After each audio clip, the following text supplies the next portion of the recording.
আমার দাদি বলতেন যে ঢেকি স্বর্গে গেলেও ধান ভাঙে। তো আমাদের রাজনীতিবিদদের সেই অবস্থা। আমাদের মাননীয় তথ্যমন্ত্রী আছেন, বলছেন যে এতক্ষণ তো ভালোই ছিলাম, এখন আবার কিছু বলতে হবে, এই তো সমস্যা হয়ে গেল। যাই হোক, ধন্যবাদ। আজকে আমাদের মাঝে উপস্থিত আছেন আমাদের মাননীয় তথ্যমন্ত্রী, প্রধান অতিথি হিসেবে জনাব হাসানুল হক ইউনিভার্সিটি। আমাদের সকলের শ্রদ্ধেয় ব্যক্তিত্ব আজকে এই অনুষ্ঠান সভাপতিত্ব করছেন professor emeritus doctor Anisuzzaman Padma Bhushan.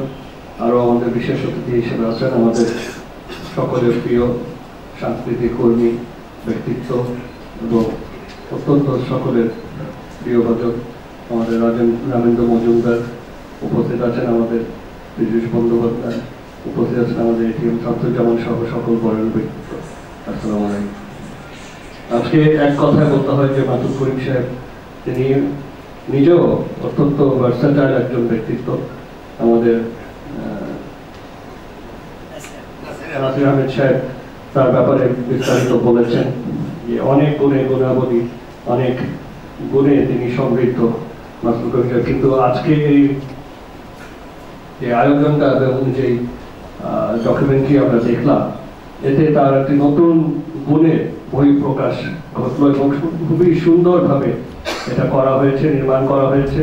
আমার মনে হয় এটি তার প্রথম নির্মিত এবং সেই দিক থেকে এটা অত্যন্ত চমকপ্রদ একটা নির্মাণ হয়েছে। এবং তিনি যেই সাবজেক্টটাও নিয়েছেন, যে আমাদের সকলের প্রিয় অত্যন্ত বরেণ্য ব্যক্তিত্ব সৌমিত্র চট্টোপাধ্যায়, তার উপরে আমি এটাকে অত্যন্ত সাধুবাদ জানাই এবং মাতুল করিমকে ধন্যবাদ জানাই। এরকম একটি এমন একজন বরেণ্য ব্যক্তি, ভার্সেটাইল অ্যাক্টর এবং কিংবদন্তি, তার উপরে এটা নির্মাণ করেছেন।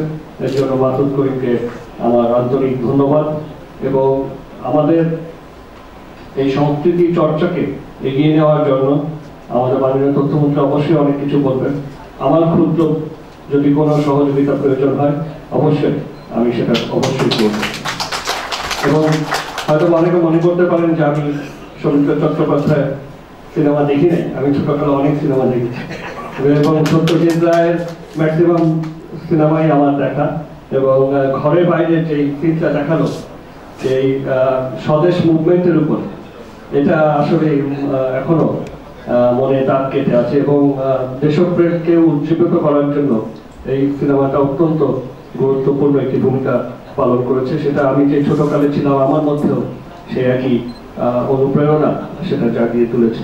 সুতরাং আজকে এই সৌমিত্র চট্টোপাধ্যায়ের উপরে, এবং আমি নর্মালি আমার এলাকার বাইরে কোনো প্রোগ্রামে আসি না, কিন্তু মাতুল করিমের এই অনুরোধে, আমন্ত্রণে এবং বিশেষ করে সৌমিত্র চট্টোপাধ্যায়ের এই উপরে যেই প্রোগ্রাম, এটার জন্য আমি এসেছি এবং দেখেছি, আমার খুবই ভালো লেগেছে। আপনাদের সকলকে ধন্যবাদ। আসসালামু আলাইকুম।